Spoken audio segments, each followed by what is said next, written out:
Alright y'all, my new find in Safeway. Look at this trust, the crust. I picked it up. I don't eat pizza because it has grains, but this is cauliflower and crust made with real cauliflower.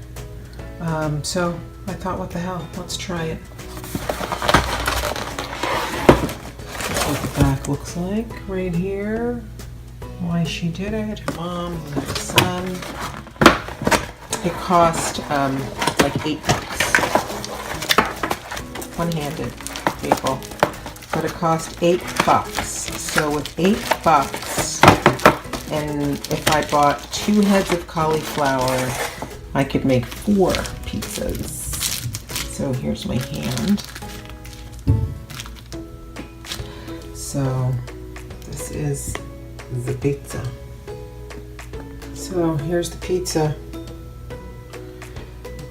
Those are peppers, green red peppers. I can't say that I'm impressed by what it looks like. I'll do half. I'm going to add vegetables on half of it, or 3/4, and then I'll taste the rest. And we'll see what it's like when it's done.